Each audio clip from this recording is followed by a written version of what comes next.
Hi, welcome back to Nessa's Nook. Tonight, it's going to be the end of the no-buy chili week. I don't know for sure if you heard me say that when I made that double batch, that was clearly not necessary. And that if I had any left over, I would can it. So I have a half a gallon left over. So what I'm going to do is I'm going to take out of here, and I've got 4 pints. And what I'm going to do is I'm going to can it in the Instapot Max. Okay? Let me lower this down a little bit so you can see what I'm doing here. So what I'm just going to do is I'm going to start pouring the soup into the pints. That's way too much. I'll get a spoon and get that out. I don't know for sure if this will leave us with the 3 or the 4 pints. I'll soon find out. And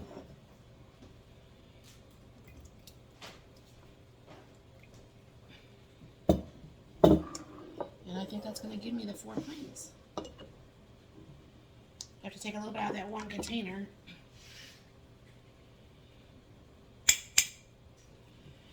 And then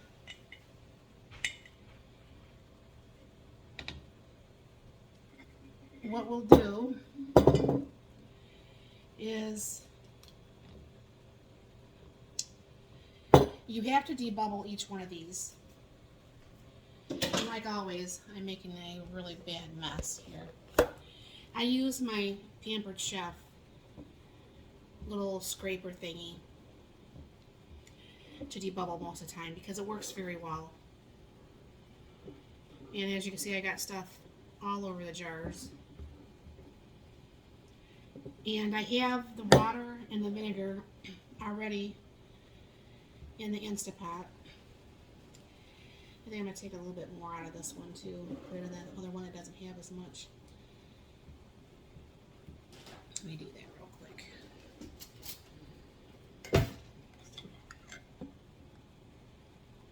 Alright.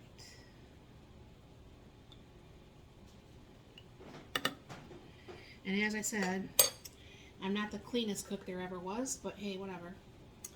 So what I'm going to do is I have a clean wash rag. I always start with a clean wash rag. And when I make a big mess like this, I am cleaning the rims and around the jar so everything goes into the canner clean.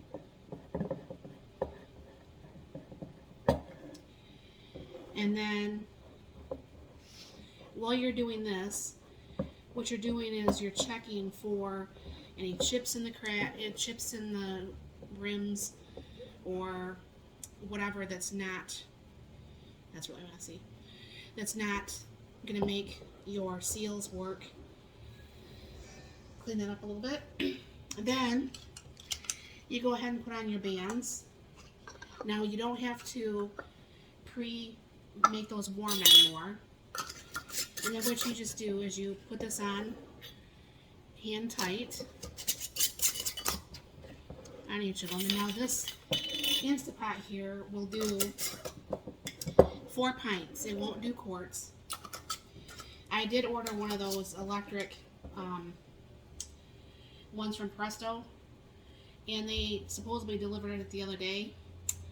They delivered it to the wrong house. So I do not have possession of that, and they're in the process of giving me my money back and so on. So that's not super cool, but hey, whatever.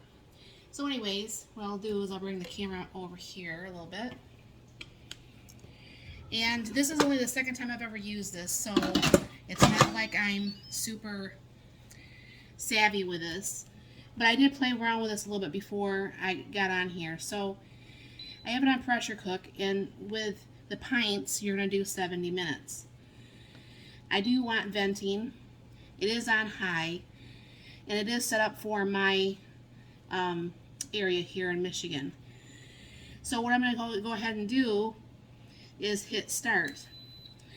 Now what's going to happen is, if anybody's canned before, let me put this up so you can see what I'm talking about here. This will actually do the psh, psh, psh, psh, psh, psh, the does. So that's kind of cool. Now, one thing about the electric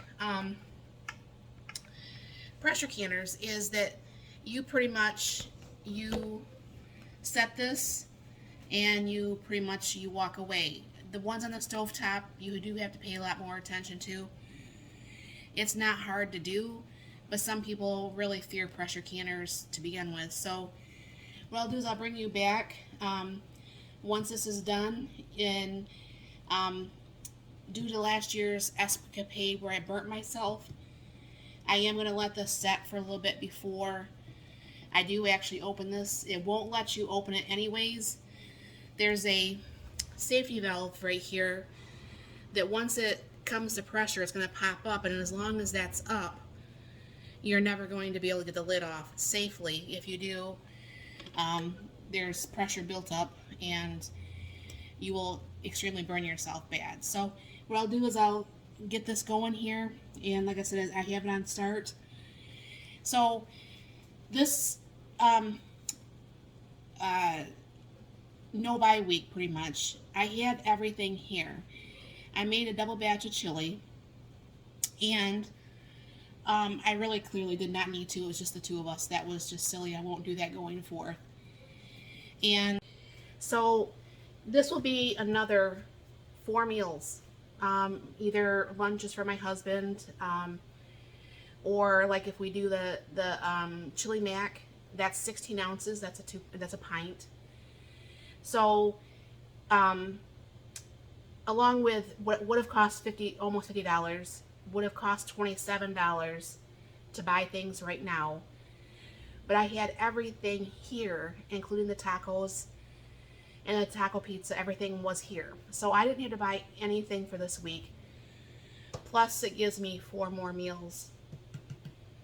So this is technically, I'm ahead of the game probably by close to $55. Now, I am going to try to do another no buy week. It's just like I said, it's just the husband and I, so it's not like it's going to be, you know, a big family. And of course, you can't do that if it's more than 2 people that don't eat a whole bunch. But I'm going to take a package of chicken. I have the chicken quarters, and we don't care for them too much in the chicken quarters, but my husband's going to take the legs off. We'll have the thighs, and we'll have the drummies one day, and so on.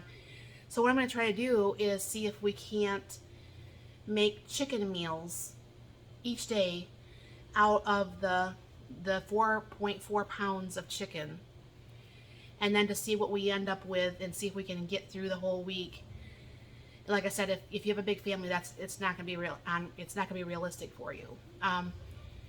But if that works, and I do already have everything here for the meals that I chose for that too, so it's going to be another no buy week that would easily run another $50. Now it can go in the gas tank, it can go in your electric bill, it can go into whatever you need the money to go into. But definitely, if you have the choice or the chance to stock up, and where you can eat out of your pantry if things were to happen, you know, make your pantry or your freezer or whatever. And yeah, so hopefully that's going to work. And I'm going to make something that's not from that chicken tomorrow, because I have to thaw out the chicken. But I'm going to probably start that on Monday. And the chicken should be thawed, and my husband can take the drummies off and everything like that. So look forward to that coming up week. Everything's going to be chicken. And of course, even though this was chili, even though it was chili based and everything like that, every meal was different. So it's not like you were eating a bowl of chili every day, which was kind of cool. So the same thing will happen for the chicken. But I'll bring you back when this is done, or when it's actually, so you know what it's doing if you're ever interested. This is the 6-quart Instapot Max, which is actually meant for canning. The regular Instapots that I have are not meant for canning. So I'll bring you back. So anyways, that's coming up to pressure right now. And you'll hear that psst, psst, psst, psst. And that's kind of like what would be happening on the actual stovetop one. So that's kind of cool. It's kind of letting you know it's getting all ready and stuff.